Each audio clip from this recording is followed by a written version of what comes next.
வலைக்கும் hi friends, எப்படி இருக்கீங்க?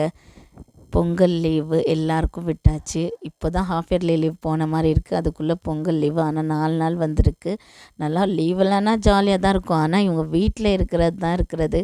சண்டை, எதுக்கு பார்த்தாலும் சண்டை ஸ்டார்ட் ஆகிடுது. காலையில் ஸ்கூல் இருக்கும்போது காலையில் எழுந்திரிச்சி பிரேக்ஃபாஸ்ட் செய்யணும்னு சொல்லி ஒரு கவலை இருக்கும்.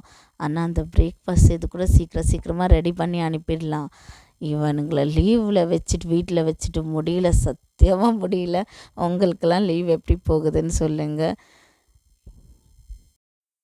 சேமியா தான் நான் தாளிச்சிட்ருக்கேன். இடியாப்பம் இருக்கு இல்லையா, அதை உதுத்து தாளிப்பாங்களே, அது மாதிரி தாளிச்சிட்ருக்கேன். இந்த ரெசிபி எப்படி வருதுன்னு தெரியல, அதனால நான் வீடியோ எடுக்கலை. நான் என்னோடய ஓனரை தான் இது ட்ரை பண்ணியிருந்தேன்.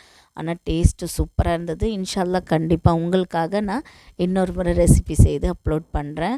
டேஸ்ட்டு சூப்பராக இருந்தது. எக் ஆட் பண்ணி தான் செய்திருந்தேன். ட்ரிபிள் சாக்லேட் ப்ரௌனி இப்போது நான் ஆஃபரில் போட்டிருக்கேன். 1 kg ட்ரிபிள் சாக்லேட் வாங்கினா அதே triple chocolate brownie 200 gram box free. கண்டிப்பாக நீங்கள் ட்ரை பண்ணி பாருங்கள். ப்ரௌனி சூப்பராக இருக்கும். ஹெல்த்தி வருஷம் வேணால் ராகியில் வேணாலும் நீங்கள் கேளுங்க, கண்டிப்பாக செய்து கொடுக்குறேன். எக்லெஸ்னாலும் கேளுங்க, கண்டிப்பாக அதுவும் அவைலபிள் இருக்குது. ஒரு முறை ஆர்டர் பண்ணி பாருங்கள் ஃப்ரெண்ட்ஸ். பிடிச்சிருந்தால் லைக் பண்ணுங்கள், சப்ஸ்கிரைப் பண்ணுங்கள். உங்கள் சின்ன சப்ஸ்கிரைபும் லைக்கும் எனக்கு ரொம்ப யூஸ்ஃபுல்லாக இருக்கும். அஸ்ஸலாமு அலைக்கும், பாய்.